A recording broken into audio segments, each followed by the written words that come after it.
रावलपिंडी की इंतज़ामिया, कमिश्नर, सारी वासा और सारी एडमिनिस्ट्रेशन को मैं मुबारकबाद देता हूँ। 100 mm की कल बारिश हुई है। हमने इसको एक महीने में 10,000 टेम्पर निकाले हैं और एक महीने में सारे शावर जो हैं सब जगह के, बैरिया टाउन के भी हमने शावर इस्तेमाल किए और इसको क्लियर किया है। हम वर्कर हैं शहर के, हम शहर को यकीन दिलाते हैं कि आपके दुख सुख में हम शामिल हैं। आप सोएं, हम जाग रहे हैं। हमने किश्तियों का भी इंतज़ाम किया है, आर्मी भी अलर्ट है।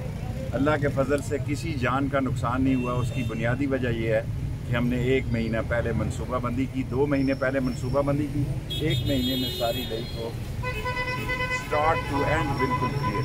सर, एक तजावुज़ात का सबसे बड़ा मसला है कि हमने ख्वाजा साहब को भी निशानदेही की सर, कि यहाँ बनाने जा रहे हैं 70 अरब रुपए की। सर, जो तजावुज़ात है सर उसके सब खत्म हो जाएंगी, आप बेफिक्र रहें। सब तजावुज़ात खत्म होंगी, दोनों साइड पे लाइन होंगी। सर्विस लाइन के साथ हम लोगों के घरों को ये इजाज़त देंगे कि वो 8 मंजिला प्लाजे बनाएं। लेकिन जो सबसे अहम बात है कि लाहौर डूबा हुआ है, कराची डूबा हुआ है, हैदराबाद में हमारा स्टेशन डूबा हुआ है ताकि स्टेशन से ट्रेन नहीं आ रही, लेकिन पिंडी चल रहा है। पिंडी 200 लोग इस नाला लई में मरते हैं, 200 लोग मरते रहे हैं। ये इस नाला लई की तारीफ है कि ये सैलाब में 100 से 200 बंदा मरता है।